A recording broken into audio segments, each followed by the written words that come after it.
మంత్రి సోమిరెడ్డి చంద్రమోహన్ రెడ్డి మీడియాతో మాట్లాడుతున్నారు. ప్రత్యక్ష ప్రసారం ద్వారా చూద్దాం. సాక్షిలో నిత్యం ఆయన సొంత మీడియాలో ఏ విధంగా అయితే టోటల్ అందరినీ చెడ్డవాళ్ళుగా ప్రతి ఒక్కరిని 175 నియోజకవర్గాల్లో ఉండే వాళ్ళందరూ దోపిడీ చేస్తున్నట్టుగా ఎట్లా చిత్రీకరిస్తారో ఆయన మీద 12 కేసుల్లో ముద్దాయిగా ఉండి కోర్టులో 43,000 కోట్ల దోపిడీ జరిగిందని సిబిఐ చెప్పిన ఒక పత్రికా యాజమాన్యం అన్ని కేసులు మొత్తం ఒక ఆంధ్రప్రదేశ్లో కరప్షన్లో ఆంధ్రప్రదేశ్ పుట్టిన తర్వాత ఇన్ని పెట్టుకొని ఆ పత్రికా యాజమాన్యం ఏ విధంగా అయితే చిత్రీకరిస్తుందో అదే విధంగా ఉంది. ఈరోజు 75,000 ఓట్లు తొలగించమని ఆన్లైన్లో వైసీపీ వాళ్ళు తెలుగుదేశం ఓట్లు గంపగుత్తగా నా సర్వేపల్లి నియోజకవర్గం ఎగ్జాంపుల్ చెప్తా. మిగతా వాళ్ళు 42 కేసులు. ఒక్క సర్వేపల్లి నియోజకవర్గంలో పొదలకూరు మండలంలో 33 మంది మీద ఈరోజు ఎలక్షన్ కమిషన్ ఏదైతే జనరల్ డైరెక్షన్ ఇచ్చిందో కలెక్టర్లకి, అక్కడ ఉండే రెవెన్యూ అధికారులకి, రిటర్నింగ్ ఆఫీసర్స్కి 33 మంది మీద కేసు నమోదైంది. 1800 ఒక్క ఓటు ఒక్క మండలంలో తెలుగుదేశం ఊర్లో ఉండే వాళ్ళ ఓట్లు, ఊర్లో నివసించే రైతులు, సేద్యం చేసేవాళ్ళు తెలుగుదేశం వాళ్ళని ఏరి 1800 ఒక్క ఓట్లు తీసేయమని ఆన్లైన్లో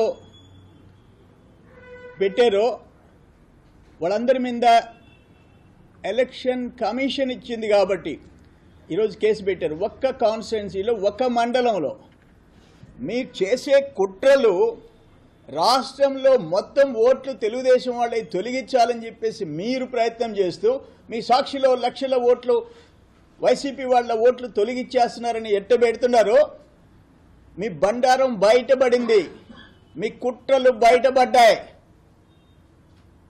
మీ criminal mind, YCP criminal mind బయటపడింది. మేము అధికారంలో ఉండి మీ ఓటు ఒక్కటి తొలగించమని ఎక్కడ పెట్టలే. నిజంగా ఏదైనా ఒకటి ఎరా ఆ ఊర్లో లేకపోతే పెట్టుండొచ్చేమో చట్ట ప్రకారం, ఎలక్షన్ కమిషన్ నిబంధనల ప్రకారం. కానీ మీరు ఒక్కొక్క నియోజకవర్గంలో వేల తెలుగుదేశం ఓట్లు తొలగించమని చెప్పి పెట్టి ఈరోజు కేసుల్లో ఇరుక్కొని మేము పెట్టలే, సర్వేపల్లిలో నేను పెట్టలే. మా వాళ్ళు ఇదెక్కడ న్యాయం అని చెప్పేసి నా దగ్గరికి వస్తే నేను ఒక మాట చెప్పా. రాష్ట్ర ఎన్నికల కమిషన్ ఒక డైరెక్షన్ ఇచ్చింది. బల్క్గా ఎవరైనా ఓట్లు తొలగించమని పెడితే వాళ్ళ మీద కేసులు బుక్ చేయమన్నది. డోంట్ వర్రీ అని చెప్పా. మీ బండారం ఇది, మీ క్రిమినల్ బతుకులు, మీ క్రిమినల్ ఆలోచనలు మీ.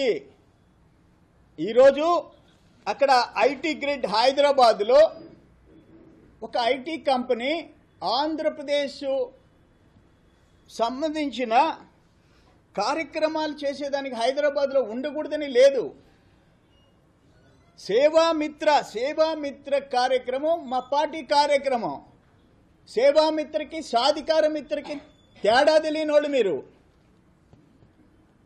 ఈరోజు ఆయన కేటీఆర్ గారు, సజ్జనార్ గారు, ఆయన బుగ్గన రాజేంద్ర ప్రసాద్ గారు ముగ్గురు గొప్ప సందేశాలు ఇచ్చారు. ఆంధ్రప్రదేశ్ ప్రభుత్వం సమాచారాన్ని మేము అక్కడ ఒక ప్రైవేట్ కంపెనీ ఐటీ గ్రిడ్కి ఇచ్చి ఏదో ప్రజలకు అన్యాయం చేసేదానికి అసలు మీకేమన్నా బుర్రలు పనిచేస్తున్నాయని అడుగుతున్నా నేను. వాడెవడో లోకేశ్వర్ రెడ్డి కంప్లైంట్ చేస్తే మీరు ఆ కేసు ఆంధ్రప్రదేశ్, నిజంగా ఆంధ్రప్రదేశ్ ప్రజలకి నష్టం కలిగేదైతే ఆంధ్రప్రదేశ్కి మీరు బదలాయించాలి.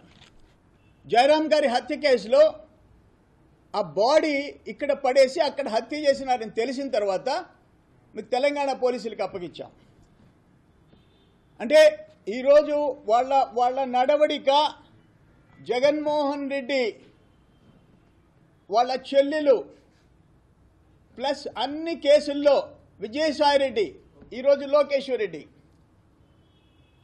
వైసీపీ నాయకులకి ఆంధ్రప్రదేశ్లో ప్రజల మీద నమ్మకం లేదు, పోలీసు మీద నమ్మకం లేదు. అడంతా తెలంగాణ వాళ్ళే మీకు కనిపిస్తున్నారు. దీనికి సంకేతాలు ఏమిస్తున్నారంటే, అయ్యా మాకు ఓట్లేసి గెలిపించండి, హైదరాబాద్ నుంచి కేటీఆర్, అక్కడుండే లోటస్ పాండ్ నుంచి జగన్, ఇద్దరం కలిసి 2 రాష్ట్రాలు ఇద్దరం కలిసి ఆంధ్రప్రదేశ్ని పరిపాలిస్తామని చెప్తున్నారు మీరు. It's unfortunate. ఒక రాజకీయ పార్టీ, ఒక రాష్ట్రానికి సంబంధించిన రాజకీయ పార్టీ అధ్యక్షుడు 5 సంవత్సరాలు హైదరాబాద్లో కాపురం ఉండి ఈరోజు ప్రతి కేసు హైదరాబాద్లో పెట్టి, మా కేసులు హైదరాబాద్, మీ మీద విశాఖపట్నంలో అటాక్ చేస్తే తెలంగాణకు పోయి కంప్లైంట్ ఇస్తాం, కేంద్ర ప్రభుత్వం ఇన్వాల్వ్ అవుద్ది. మేము పదే చెప్తున్నాం, ప్రతి విషయంలో కక్ష సాధింపు బీజేపీ, టీఆర్ఎస్ అండ్ వైసీపీలు కలిపి చేస్తున్నాయని వరుస పెట్టి అదే జరుగుతుంది. సజ్జనార్ గారిని నేను అడుగుతుండా, ఏమి డేటా మాకు, మా కార్యక్రమాలు ఎన్టీఆర్ స్కూల్ దగ్గర నుంచి, బసవతారకం దగ్గర నుంచి, మేము లక్షల మంది సభ్యత్వం చేర్పించిన దగ్గర నుంచి, వాళ్ళకి ఇన్సూరెన్స్ చేసిన దగ్గర నుంచి, వాళ్ళ వివరాలన్నీ లక్షల మంది మా దగ్గర ఉన్నాయి. తప్ప నేను గురువిందపూడిలో రమణయ్య చనిపోయినాడు, 5 లక్షలు చంద్రన్న బీమా వచ్చింది, 2 లక్షలు లోకేష్ బాబు గారు ఆ ఇన్సూరెన్స్ కార్డులో, తెలుగుదేశం కార్డులో చేసింది 2 లక్షలు వచ్చింది, 7 లక్షలు వచ్చింది. వాళ్ళ కొడుకు, తండ్రి కొడుకులు ఇద్దరు చనిపోయినారు, భార్య ఎదురుగా చనిపోయినారు. 5 లక్షలు 10 లక్షలు, ఒక 2 లక్షలు 12 లక్షలు వచ్చింది. ఎస్, ఇవన్నీ మా దగ్గర ఉంది డేటా, లక్షల మంది డేటా ఉంది. మేము బూత్ కమిటీలు వేస్తాము, మీరు వేస్తారు. 100 మందికి ఓటర్లకి ఒక బూత్ కన్వీనర్ ఉంటాడు, బూత్కి ఒక కన్వీనర్ ఉంటాడు, 100 ఓటర్లకు ఒక సభ్యుడు ఉంటారు. వాళ్ళ వివరాలు తీసుకుంటాం, ఎవరు మన సంక్షేమ కార్యక్రమాలు వాడుకున్నారు, ఎవరికి ఇంకా రాలేదు, వివరాలు తీసుకుంటాం. వాళ్ళకి హెల్ప్ఫుల్గా చేదోడు వాదోడుగా పనిచేస్తారు. తప్ప అది ఆ వివరాలు మా దగ్గర ఉంటే తప్ప, మేము మీ మాదిరిగా ఏదన్నా మొత్తం ఎలక్షన్ కమిషన్ ఆ డేట్, కట్ ఆఫ్ డేట్ ఇచ్చే లోపల అర్ధరాత్రి వేల మంది ఓట్లు తొలగించమని పెట్టామా? ఒక మండలానికి 1801 ఓట్లు, రాష్ట్రంలో 70,000, 80,000, లక్షల ఓట్లు తొలగించమని మేమేమన్నా మిస్యూజ్ చేసుకున్నామా? ఆన్లైన్ ఈరోజు ఉండే టెక్నాలజీని సరిగా ప్రతి సగటు మానవుడు వాడుకోమని చంద్రబాబు నాయుడు గారు చెప్పింది. ఆర్టీజీఎస్ని వాడుకోండి, ఏ క్షణం ఏ సమాచారం, ఏ డిపార్ట్మెంట్ కావాలంటే ఆర్టీజీఎస్ వాడుకోండి అని చెప్పి మేము చెప్తున్నాం. మీది చీకటి రాజ్యం. తెలంగాణలో ఏ ఒక్కరికి ఏ సమాచారం లేదు. మా దగ్గర ఇట్స్ ఓపెన్. ప్రభుత్వ పథకాలు, ట్రాన్స్పరెన్సీ, పారదర్శకత. ఈరోజు మేము సేవామిత్ర మాకు సంబంధించింది, పార్టీకి సంబంధించిన వివరాలు సేకరించి వాళ్ళకి సంక్షేమ అభివృద్ధి కార్యక్రమాలు ఉపయోగించేదానికి మేము ఒక కంపెనీ, ప్రైవేట్ కంపెనీకి ఇస్తే వాళ్ళని తీసుకుపోయి లోపల పెట్టి, ఆఖరాన్ని మీ గురించి ఏం మాట్లాడింది కోర్టు? ఒక రాష్ట్రం డేటాపై కోర్టు ఇచ్చిన తీవ్రమైన వ్యాఖ్యలు, సిగ్గుతో తలదించుకోవాలి మీరు తెలంగాణ ప్రభుత్వం. ఒక రాష్ట్రం డేటాపై సర్వర్ మరో రాష్ట్రంలో ఉన్నంత మాత్రాన చోరీ అని ఎలా నిర్ధారిస్తారు? ఇది చట్టబద్ధంగా లేదు, న్యాయ సమీక్షకు నిలబడదు. ఫిర్యాదు అంశం ఏపీ ప్రభుత్వం చూసుకుంటుంది. ఎన్నికల సంఘానికి సంబంధించిన అంశం ఎలక్షన్ కమిషనర్ చూసుకుంటారు. హైకోర్టు జడ్జీలు వ్యాఖ్యానిస్తే తలదించుకోండి, ప్రజలకు క్షమాపణ చెప్పండి. మీ మాదిరిగా ప్రభుత్వాలను మిస్యూజ్ చేసుకోవటంలా మేము కాన్స్టెంట్గా ప్రోగ్రామ్స్ చేస్తున్నాం. మీ మాదిరిగా 5 ఏళ్ళు రైతుల్ని గాలి కుదిలేసి లాస్ట్లో ఎలక్షన్స్ ముందు వాళ్ళ అకౌంట్లలో డబ్బులు వేసి ఓట్ల కోసం మేము చేయము. మేము ఏదైనా మా ప్రోగ్రామ్స్ ప్రజల వృద్ధి కోసం, రైతుల అభివృద్ధి కోసం, రైతుల భవిష్యత్తు కోసం చేశాం. మేము మీ మాదిరిగా జిమ్మెక్కులు చేయము. ఈరోజు ఇది చాలా అన్యాయం. ఆంధ్రప్రదేశ్ ప్రభుత్వానికి, ఆంధ్రప్రదేశ్ పోలీసుకి సంబంధించిన ఇష్యూస్లో మీరు తెలంగాణ పోలీస్ ఇంటర్ఫియర్ కావటం, ఆంధ్రప్రదేశ్ హక్కుల్ని తెలంగాణ పోలీస్ కాలరాస్తుంది. ఇది డేటా ఏపీది అయితే, మీరే చెప్పినట్టు డేటా ఏపీది అయితే, ఒకవేళ అగైనెస్ట్ లా అయితే, చట్టానికి వ్యతిరేకమైతే ఆంధ్రప్రదేశ్ పోలీస్కి ఇవ్వాల. మీరు డే 1 ఏదైతే చెప్తున్నారో రిటర్న్ గిఫ్ట్ ఇస్తాం, రిటర్న్ గిఫ్ట్ ఇస్తాం, రిటర్న్ గిఫ్ట్ ఇస్తామని అదే ఇస్తున్నారు. ఇప్పుడు కేటీఆర్ మాట్లాడినా, కేసీఆర్ మాట్లాడినా, ఇంకో మంత్రి వచ్చి మాట్లాడినా ఇది అన్యాయం, ఇది న్యాయం కాదు. ఇది ఒక రాష్ట్ర ప్రభుత్వం ఈరోజు ఆల్రెడీ కేంద్రం విశాఖపట్నంలో జగన్మోహన్ రెడ్డి మీద ఆయన అభిమాని దాడి చేస్తే కేంద్ర సంస్థ చేత దర్యాప్తు చేయించడం, రాష్ట్ర హక్కుల్లో హరించటం, కేంద్రం ఫెడరల్ సిస్టానికి అగెనిస్ట్గా కేంద్రం మోడీ ప్రభుత్వం జోక్యం చేసుకోవటం,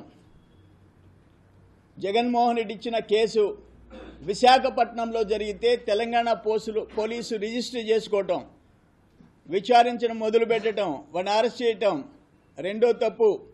ఈరోజు డేటా పేరుతో ప్రభుత్వం డేటా అని చెప్పేసి మాకు సంబంధించి ఒక ప్రైవేట్ కంపెనీకి సేవామిత్ర పార్టీకి సంబంధించిన దానికోసం అరెస్ట్ చేసి నలుగురిని లోపల పెట్టి హైకోర్టుతో చివాట్లు తిని అతన్ని అప్పగించండి అని చెప్పి సజ్జనార్ మాట్లాడటం, ఇది డైరెక్ట్గా అక్కడ కేంద్ర ప్రభుత్వం, ఇక్కడ పక్కన తెలంగాణ ప్రభుత్వం ఆంధ్రప్రదేశ్ని హక్కుల్ని కాలరాస్తుంది.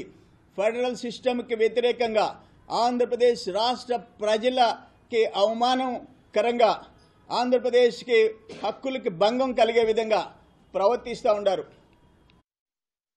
జ్యుడిషియరీ ఉంది, డెఫినెట్గా మీకు లెసన్ టీచ్ చేస్తుంది. ఆల్రెడీ ఎన్నిసార్లు మీకు చివాటు పెట్టినా లెక్క రావడంలా ఏదో ఒక రోజు రాజ్యాంగ విరుద్ధంగా పోతున్నారు, అనుభవించక తప్పదని చెప్పేసి నేను హెచ్చరిస్తుండా. ఈరోజు ఎలక్షన్ కమిషన్కి విజ్ఞప్తి చేస్తుండా, ఒక్క మండలంలో 1800 ఓట్లు, ఒక్క మండలంలో 1800. అందుకని జగన్మోహన్ రెడ్డి ఆలోచనలు, జగన్మోహన్ రెడ్డి వెనకుండే వాళ్ళ ఆలోచనలకి ఎలక్షన్ కమిషన్ ఆల్రెడీ డైరెక్షన్ ఇచ్చింది. తీవ్రమైన చర్యలు తీసుకొని ఎవరికైతే ఆ గ్రామాల్లో ఓటు ఉందో న్యాయమైన వాళ్ళ ఓట్లు పోకుండా తొలగించకుండా చూసుకోవాల్సిన బాధ్యత ఎలక్షన్ కమిషన్కు ఉందని చెప్పి నేను విజ్ఞప్తి చేస్తున్నా. 2 మినిట్స్ చెబుతాను. పార్లమెంట్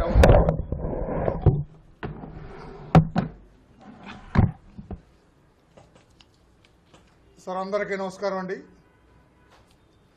కుట్ర బయటపడింది. కేసీఆర్, జగన్మోహన్ రెడ్డి, అటు కేంద్రంలో నరేంద్ర మోడీ గారు, వీరందరూ కలిసి చట్టబద్ధంగా ఎంపికైన తెలుగుదేశం ప్రభుత్వాన్ని దెబ్బతీయాలనే ఉద్దేశంతో కుట్ర పన్నారు. ఆ కుట్ర ఈ రోజున బహిర్గతమైంది. నేను అడుగుతున్నా, ఈ రోజున Sajjanar, the police commissioner of Cyberabad, ఈ డేటా పబ్లిక్ డొమైన్లో లేదా? పబ్లిక్ డొమైన్లో లేకుండా రహస్యంగా ఉన్న డేటా ఏమున్నది ఇందులో? ఎలక్షన్ కమిషన్ దగ్గర ఒక ఓటర్ కార్డు కొడితే అతని పర్టికులర్స్ అన్నీ వస్తాయి. వర్లరామయ్య విజయవాడ అంటే నా పర్టికులర్స్ అన్నీ వచ్చేస్తాయి. It is a public document. రహస్యంగా డేటా ఏమి తస్కరించారని మీరు కంప్లైంట్ చేస్తున్నారు. లోకేశ్వర్ రెడ్డి గారు అనే వ్యక్తి కంప్లైంట్ చేశారు. ఎవరి లోకేశ్వర్ రెడ్డి? జగన్మోహన్ రెడ్డి గారికి అత్యంత దగ్గర బంధువితను. ఈ లోకేశ్వర్ రెడ్డి ఎవరైతే కంప్లైంట్ చేశారో ఈయన అతను చెల్లెలు షర్మిల గారి ద్వారా దగ్గర బంధువు ఇతను కంప్లైంట్ చేశారు. కంప్లైంట్ ఇచ్చినప్పుడు సజ్జనారే సీనియర్ పోలీస్ ఆఫీసర్, ఆయన వ్యవహరించిన తీరు, ప్రెస్ మీట్లో ఆయన హావభావాలన్నీ తప్పుగా ఉన్నాయి.